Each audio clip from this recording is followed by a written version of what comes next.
and even a debate where the evidence, the best evidence, in this case, the best scientific evidence is made available to people. Well, surely no one questions there should be a debate. Oh, yes, they do. They do? They say the debate has been settled. Well, that the issue's when settled. was the debate settled? Ben, I'd like you to talk to the scientists. You don't want to get your science from me. Mr. Chapman claimed ID had nothing to do with religion. So why was my first stop Biola University, formerly known as the Bible Institute of Los Angeles? Your own personal Jesus,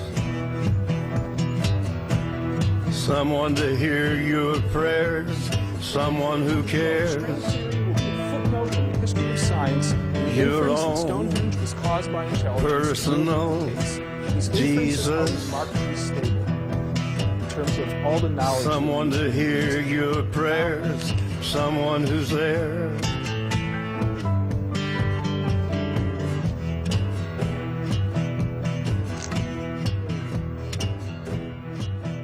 How much money have you ever gotten from Jerry Falwell? $0. How about Pat Robertson? 0. Are you a minister? No. Are you a priest? No. Pastor? No. Youth pastor? Oh, I did teach Sunday school once. Has this all been resolved? I mean, aren't we all Darwinists now? Except for a few cranks like you? Well, it's a funny thing that questions that aren't properly answered don't go away.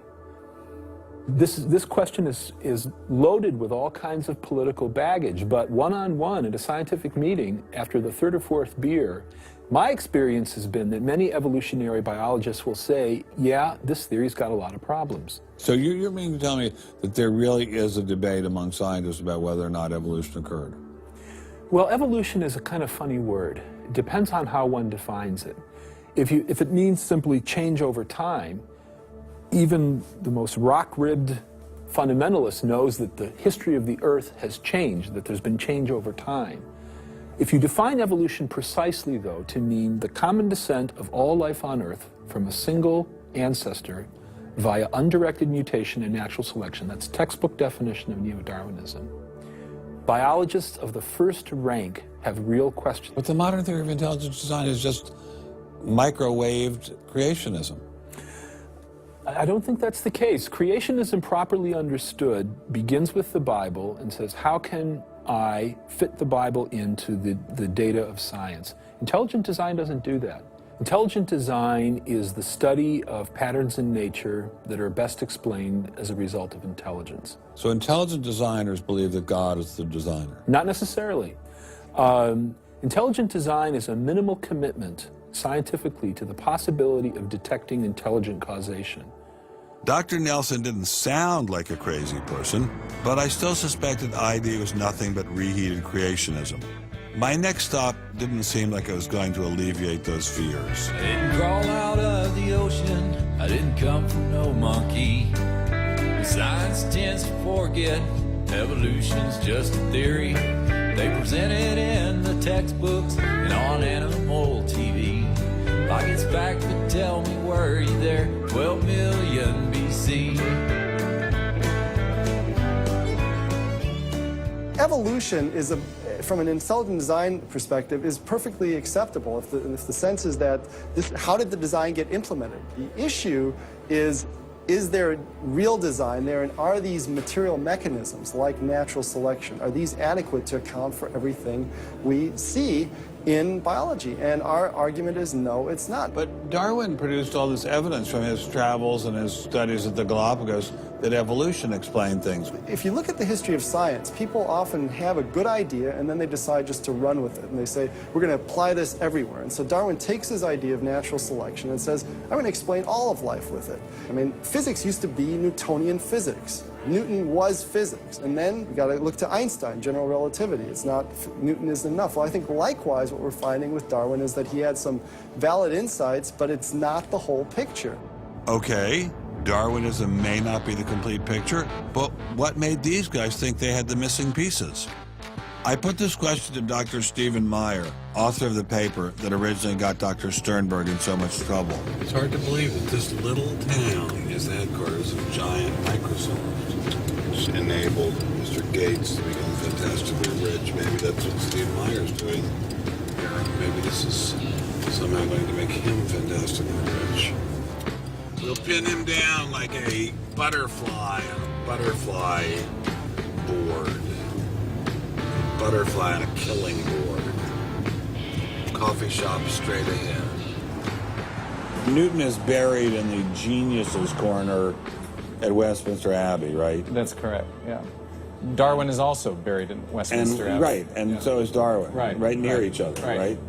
And you're here in Redmond in a little building without a sign, right? And you're obviously an incredibly smart guy, but how dare you challenge someone who's buried in the geniuses corner next to Newton at Westminster Abbey? Well, it may seem a little cheeky, but it's what scientists are supposed to do. When I was in Cambridge, one of my supervisors often advised us to beware the sound of one hand clapping, which was a way of saying if there's an argument on one side, there's bound to be an argument on the other. And what I found in studying the structure of the argument in The Origin of Species is that for every evidence-based argument for one of Darwin's two key propositions, there is an evidence-based counter-argument. Well, but is it a debate? I mean, there's just you and a couple of other guys in a dinky little office downtown, say on one side, and there's the faculties of all the great universities of the world on the other side. Speaking with a great uniform and authoritative voice. Right. Yeah. Well, in any case, the debate really isn't going to be settled by numbers. It's going to be settled by the evidence and the arguments. While I was still in Bill Gates country, Dr. Meyer recommended I check in with molecular biologist Jonathan Wells. What kind of names do they call you? Creationist. What do you say back to them when they say you're a creationist? Well, I usually don't get the opportunity. What's at stake for you personally here? First of all, I love science. I think the way Darwinism corrupts the evidence, distorts the evidence, is bad for science. Well, the other scientists would tell you to just shut up if you love science, okay? Because you're sort of being a bomb thrower into science. I am upsetting the apple cart, and I think it deserves to be upset in this case. Why? Because the evidence is being distorted to prop up a theory that I think doesn't fit it. Was Darwinism really that bad? Perhaps a change of scenery would give me a fresh perspective. Quand je t'ai vu au coin de la rue, tout est vide, j'ai cru que tous les deux, sur le ciel bleu, nous serions très heureux.